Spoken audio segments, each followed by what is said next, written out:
Oh, almost missed it. Okay. Hey, everybody in the Fairly Secret Music Group. We have a special one today because this is my Madura video, the band that nobody really knows about. So, I am actually wearing my Madura jersey.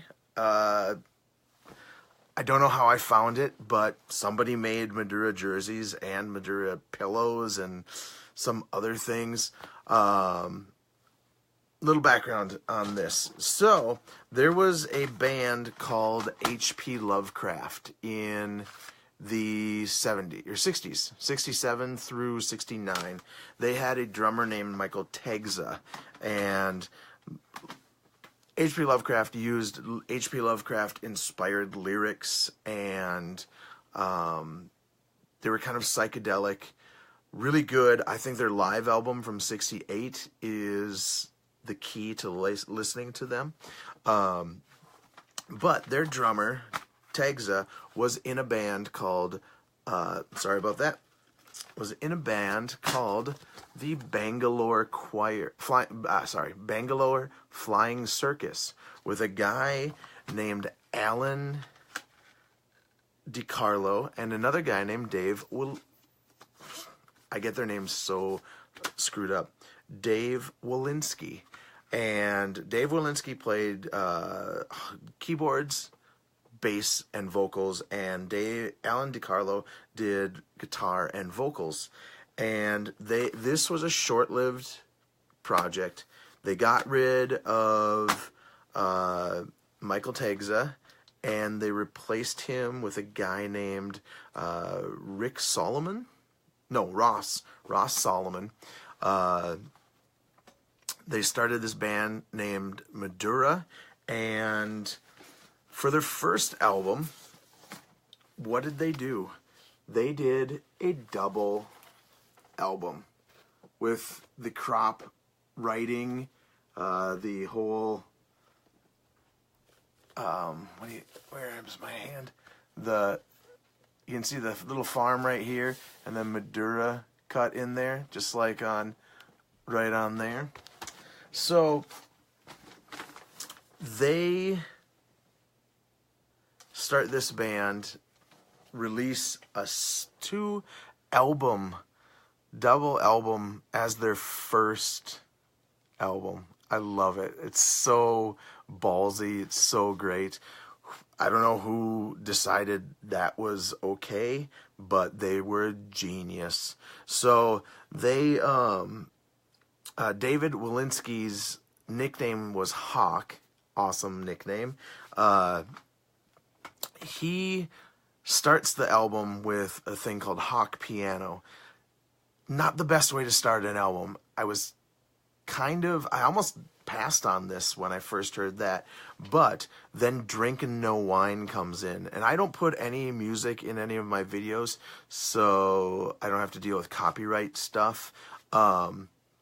Just type in Madura, Madura, and write Drinking No Wine.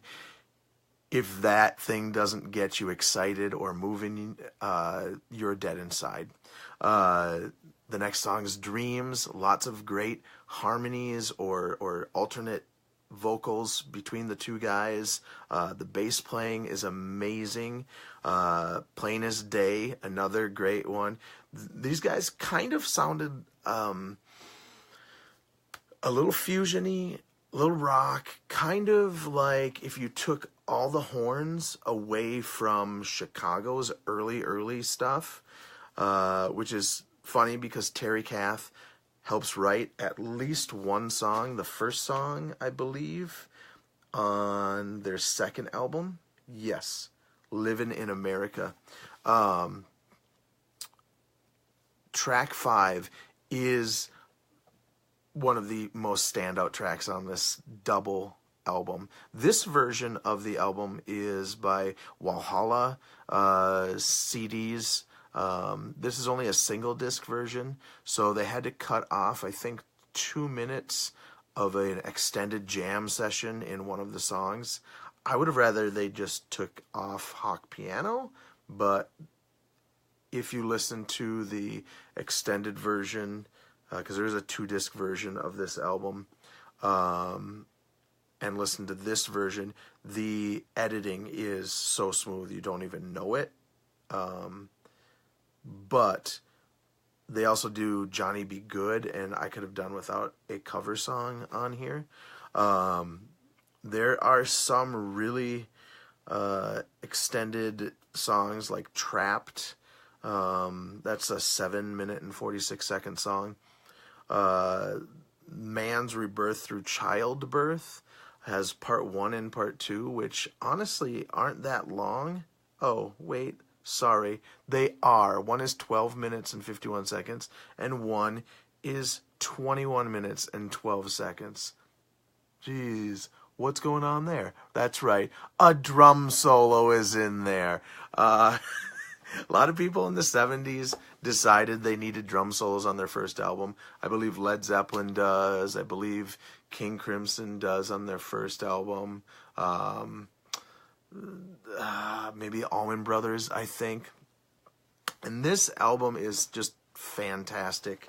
I cannot recommend it enough. The follow-up album is a little less experimental, a little less, I guess, interesting. Not that it's less interesting. It just doesn't have quite as much of the fusion element going on, and sometimes just doesn't get me as excited. Living in America is cool. It's very much in the Chicago vein. I'm in the Mood for Love is on here, cover version.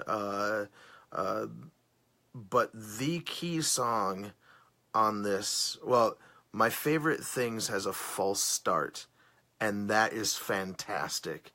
They screw up and he's like, can I do that again? And that is super fun to listen to. But there's a song written by Hawk called First Time, and that was my wife and I got married 3 years ago in May, and we had a backyard wedding, and we didn't have a reception or a dance. We had a reception. We just didn't have a dance, but she wanted one dance, and First Time was the song we danced to. It's kind of our song. It's really beautiful, and it's funny because it has this crazy keyboard part that goes wow. It sounds very space age. By the way, the album cover has the same photo shoot as from the first album with the name cut out. So they used the exact same photo shoot for album 1, the double, and album 2 called Madura 2. So I totally suggest seeking these out.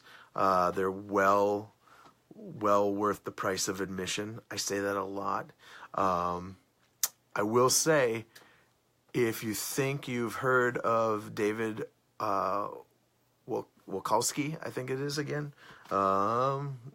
Yes. David Wolinski. He went on after Madura to be in Rufus with Shaka Khan. He was in there for like the later stuff after they called themselves Shaka Khan featuring Rufus, and his playing in that is really great. But I really wish he and Alan could have, and Ross could have done a third Madura album. But you never know what that might have been a disappointment. So Madura 1 and 2, get them and enjoy.